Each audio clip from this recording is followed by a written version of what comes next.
yaro wallahi ba kuwa tani alabiza bakaizi mahammin rabata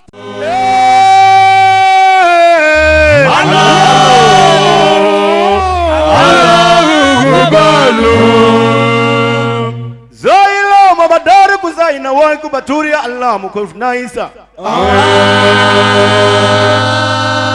Sunna ili bakura sana tabaku sana china Allah mukubelo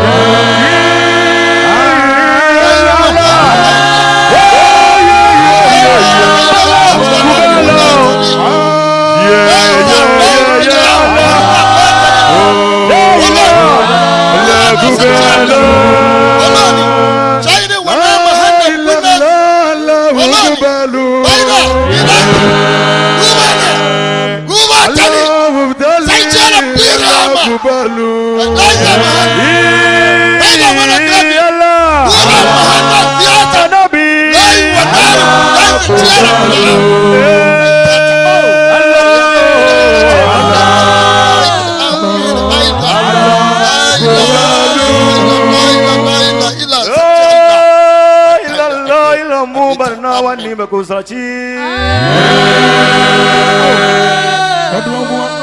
Jibrila wa ina bakura sani mukula Allah mukubela Allah Allah Anabi Allah kubela Allah la la la Allah Allah kubela Rahima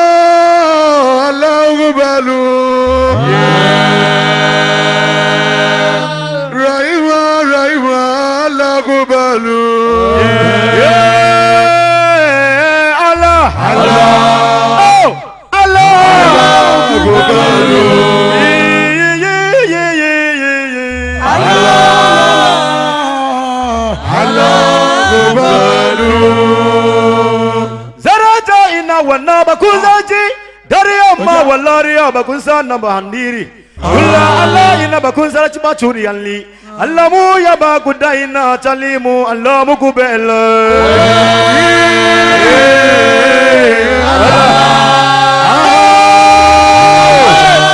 kubela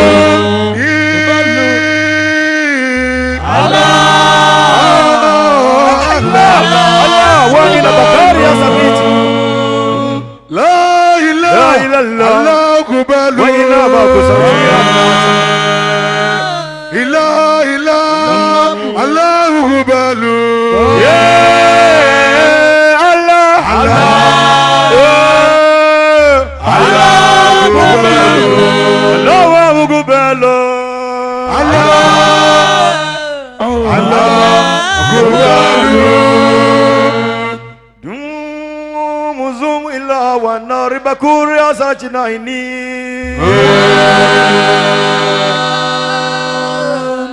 Zunga ukaiva aicha wana riya bakunsana china Allah riya muwalla mukubela Allah Allah mukubelu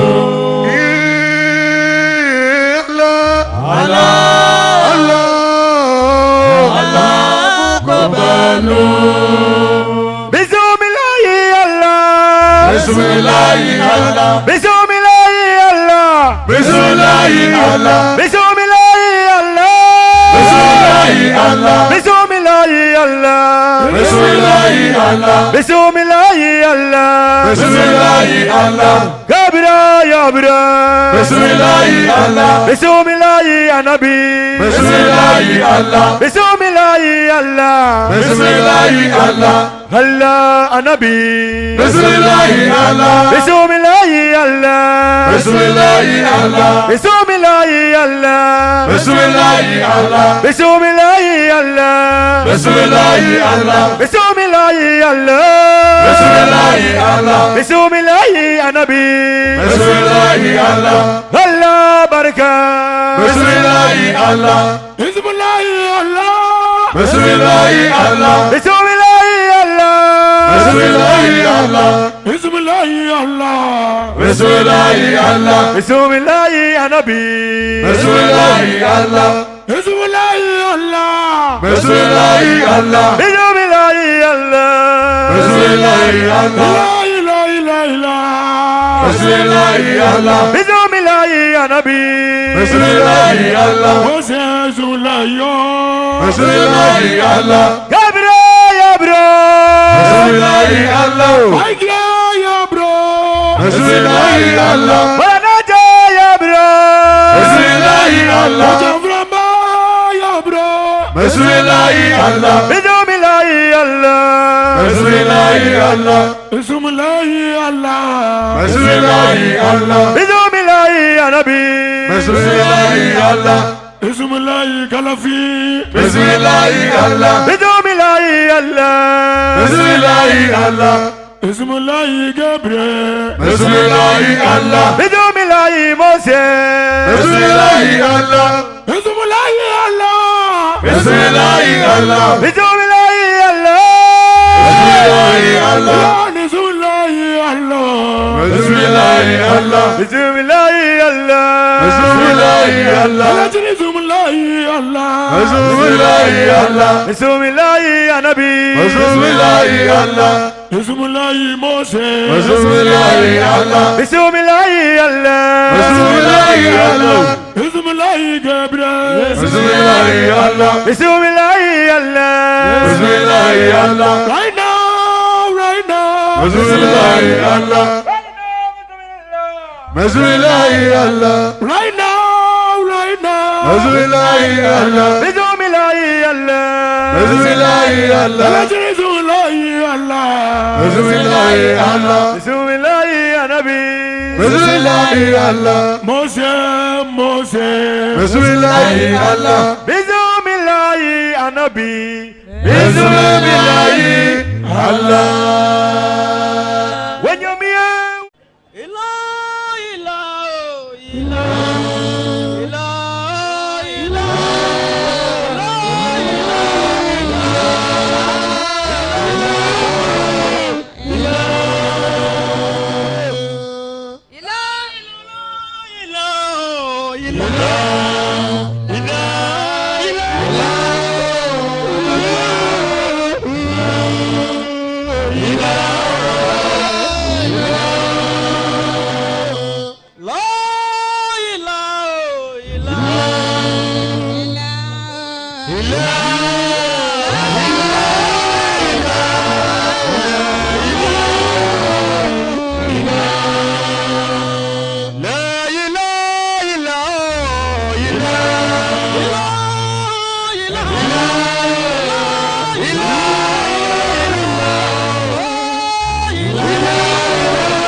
sarki wannan handi kida Allah sarki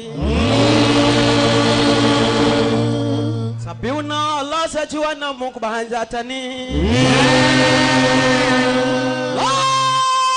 rina mu sajina wai gida mu ci wannan biuna Allah ji wannan mun ku bahan zatani mu Allah sarki wani wariya mun ku bahan za Allah ji wannan tani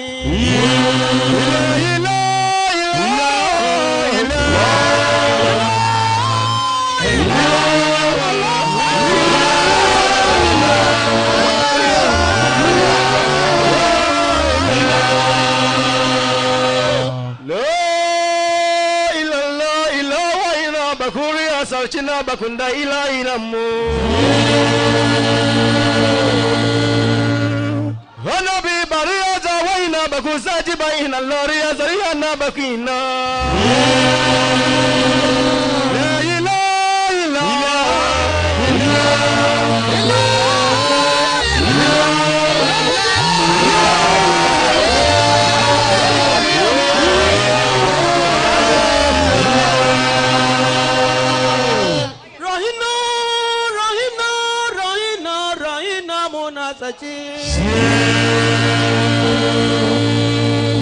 Allah sarki wana tani mu bahan zatani sami ariyanu kadi wani mazuni kida mazuna waya Allah sarki wani Allah ji wana tanimu wa ina tanimu kubahanza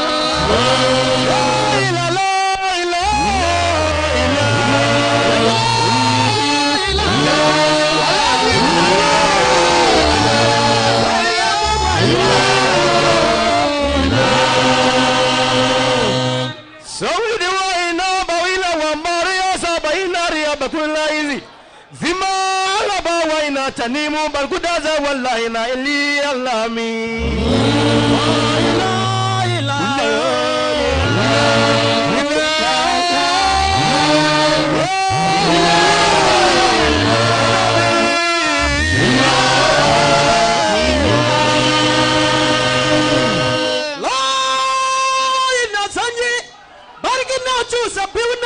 Allah sajuwana mukbanza tanimu Allah sarji warkinariya mukbanza tanimu mukbanzani lamino sujiba kusawana Allah sarji Allariya mukbanza tani Allah jiba kaida tani la ilaha illa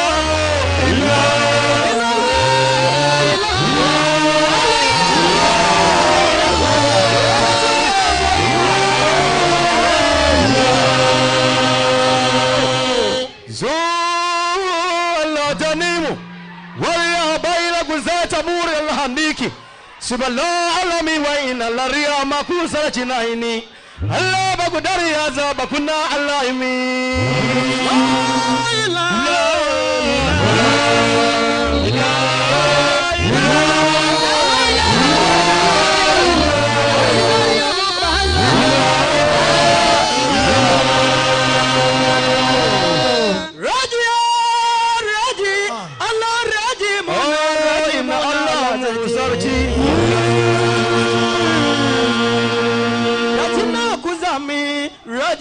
Allah sarchi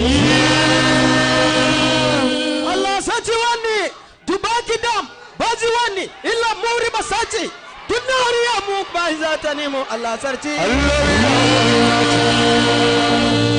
wanza tanimu Allah jiwana mukbanza tanimu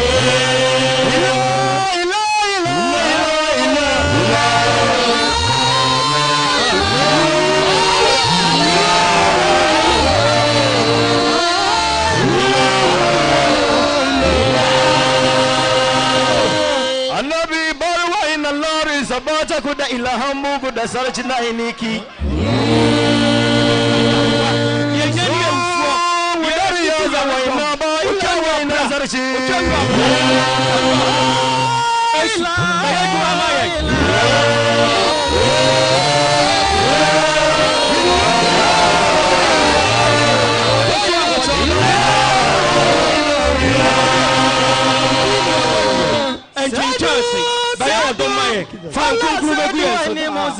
Amen.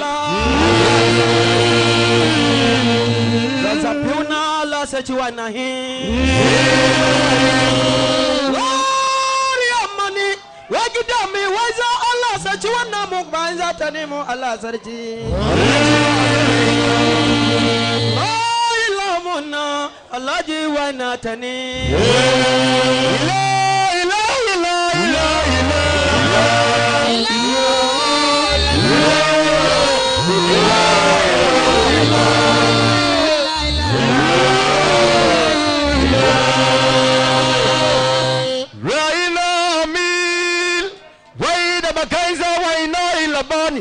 Zo Allah ini muri atamba kunsariya ella muku sarba hinda kusachi Idalla gudari ya ma wa inna muri asarina bakuda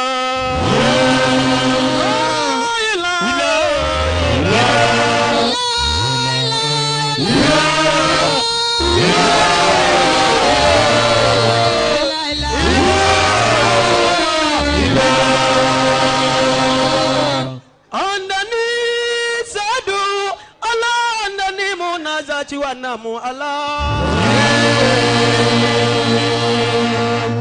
Sajuana biunari wana mukbahanzatani wana mukbahanzatani Dari amani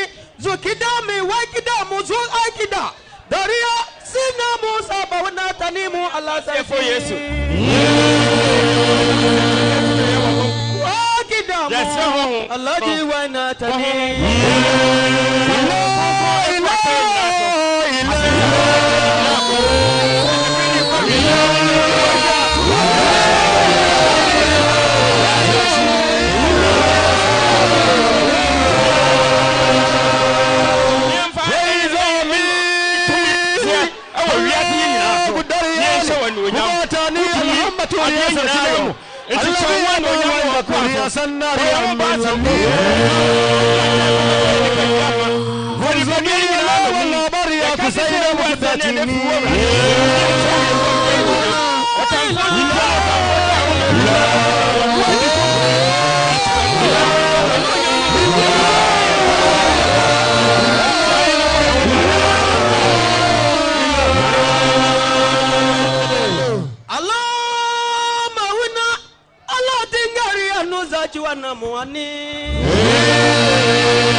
darhinari amuk bahin zatani Allah sarki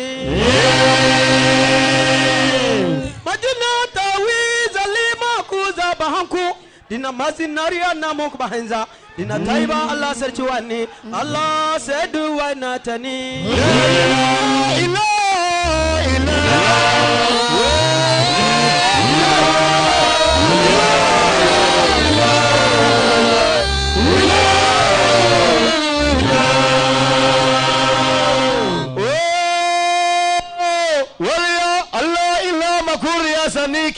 aida mukaita fariya wanda bako buwarla izamu dasani yalla limu mose bari dasani yati Allah gabra wani abakun sachi hina ma wali abakun nasariyata lillahamu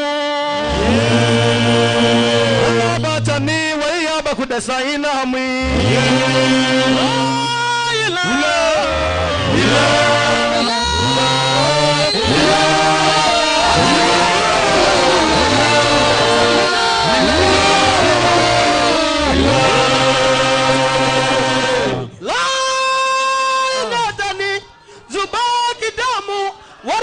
Sachiwani di mama waina mo mama wasaku Allah sarki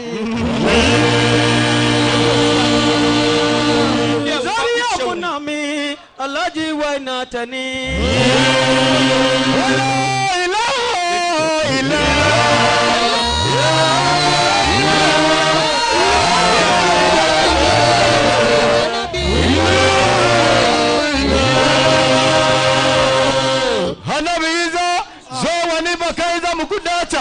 Allah gabra zo wani bakundacha Allah mi gabari hasanni bakunza bakunda sariyatan ni mu Allah mi sai ta bakanza ba wainiti Allah mi banda kusamma ila muku bariya wana bakusaila anabi ya wandariya mu la ilaha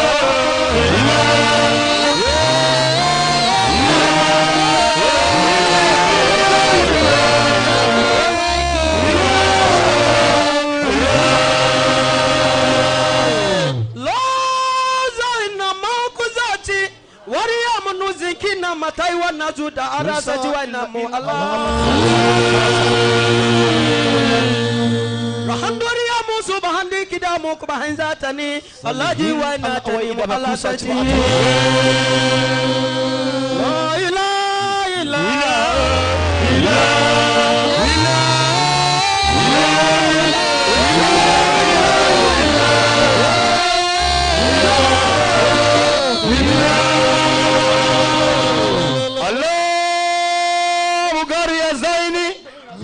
bakanza bakunzachi anaba wa ina bakundariya bakunsariya bakundayila limu sura ilhamba wana fatata bakunata bakuriya sanimu illallah gudariya na muli alamuku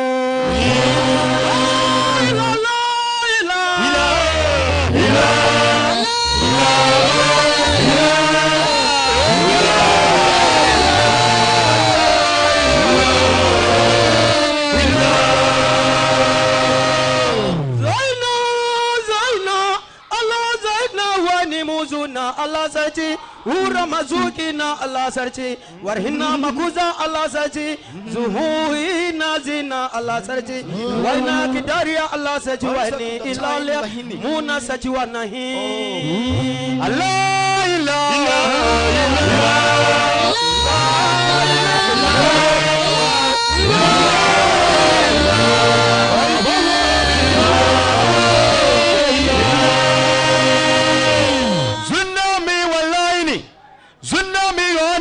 Zunami morsa baita wala ba kun saci ba ina hinki dilla basariya makumbata wa ina bariya ba kun sariya lalimo Allah wa ina fatata muku sardal ina hamuku dali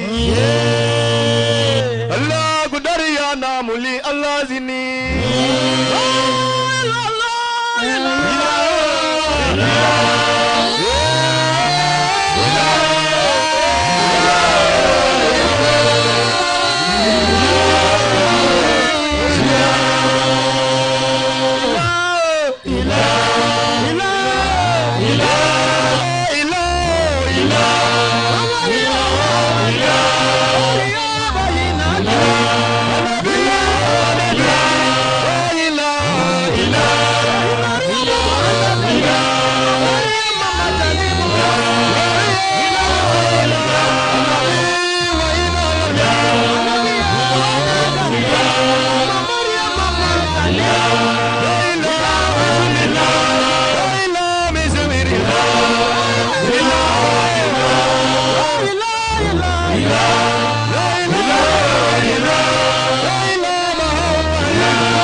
bakuai kubelo Allah sarjinanku Allah kubelo oh Allah Allah kubelo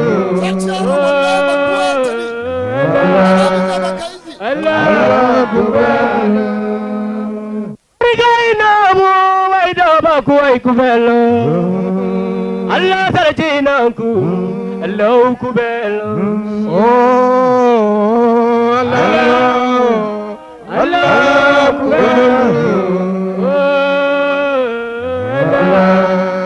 Allah kubelo Allah la kubelo Allah Allah kubelo Allah Allah kubelo Allah Allah kubelo karamina baba waina muriatani Allah waina mukubelo Allah kubelo Allah Allah kubelo Allah Allah kubelo karamina baba waina muriatani Allah waina mukubelo Allah kubelo Allah Allah kubelo Allah Allah kubelo Allah la kubelo نور عيننا بقينا إنجي الله بيونا تلي ليس بينك الأم هنا باتنا ولاني هو أنا سرجعنا ولاني شايني ونام هنا وناس ولاني بينا بيرازي دوبانا دوبا تلي سرجعنا بيراما كنايا مهان كينا وانا كرابي دورا مهانا زيادة لاي ونار كدايزة تيارا كدايا انتاتا مريانا كدايزة تيويني بركة لاي كد آمين آيدا لا إله إلا لا إله لا إله إلا سجى الله أمين آمين الله الله كبالو الله الله كبالو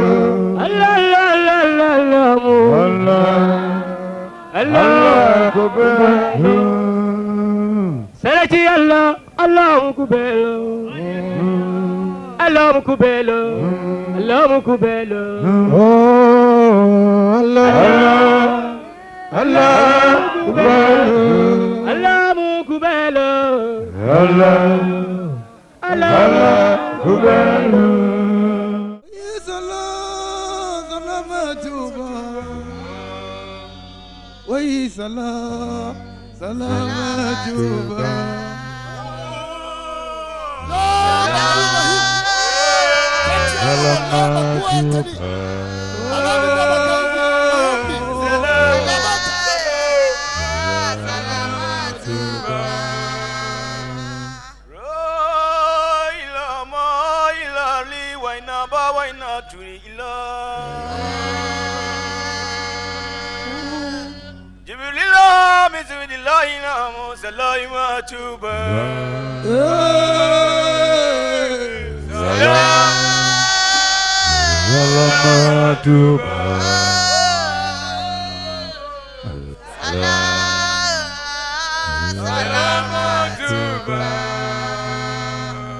Oh, Israel when we nyam hen our power in say yen you adwuman yen you adwuman buafo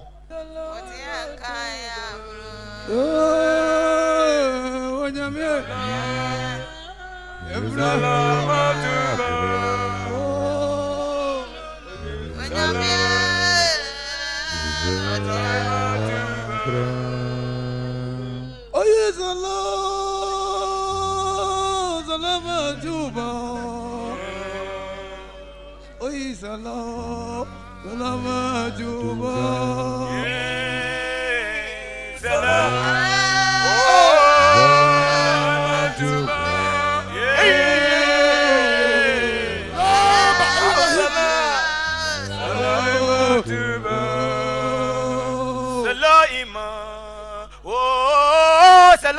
tuba.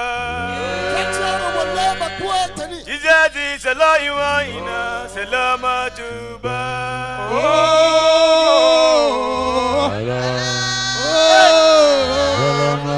Tuba.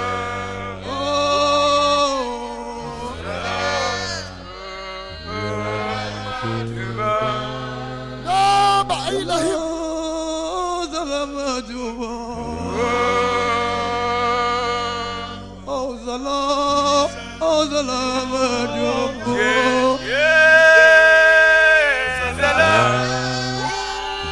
Salama tuba.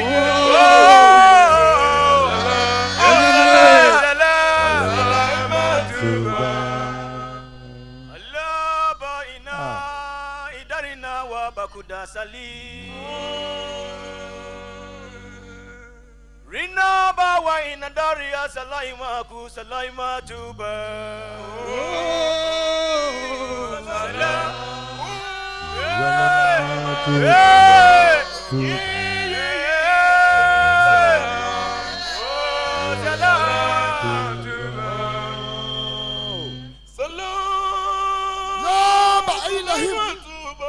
Sacharo wala bakwatani. Alabiza bakaizi mahambi rabata.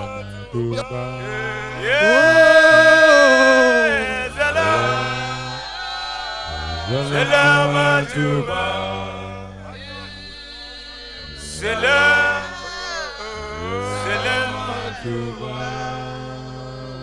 Salaima salama tuba.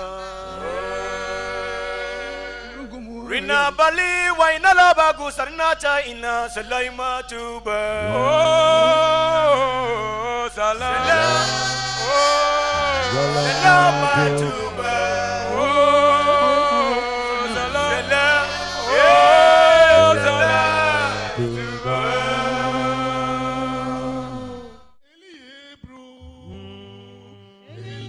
La ba'ilahim. Sacharo wala bakwatani.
Laini wanaiki aila. Duri aina bakaida izachi alabi unaitali. Laisa baiki amma hina batali. Walani huwa nasalchi Allah. Walani shairi wanama handa winners. Walani baida kirazi dubana gubatali salchi ala birama. Shari la iza labatata ila lisaji sujina Allah hammatata. Sabro Onyame wo Adudi be yabiribi na hiyo Woja si aburu nyame ya bro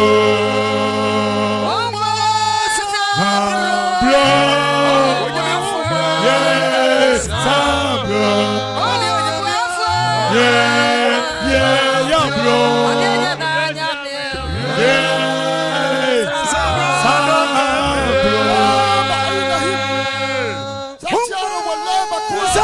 bro Yesiabu ya kwenwa Yesiabu ya kenya mitumie Weja siamuru nyamie Oh ya bro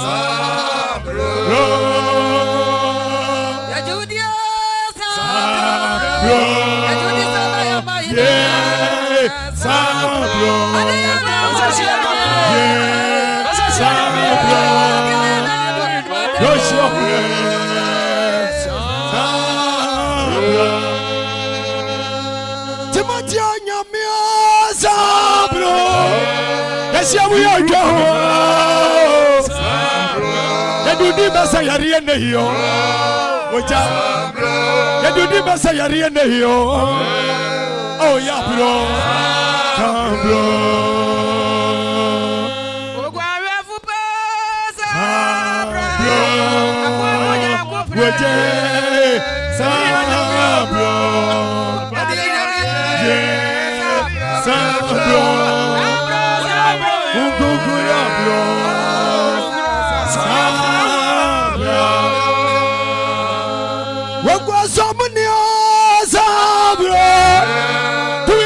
So say here, anybody at here, making us here.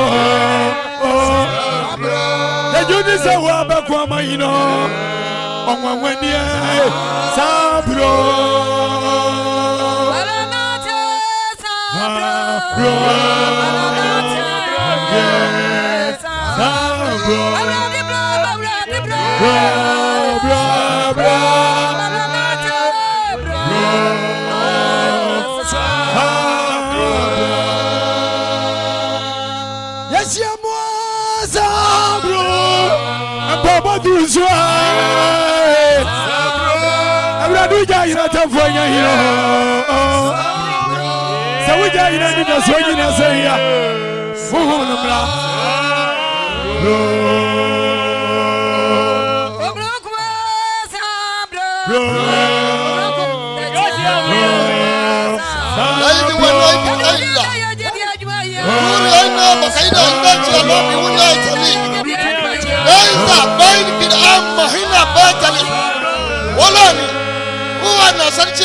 What is the force? What you do to be in a someone? About what you do to be in a someone? What your flower, your flower, your bro.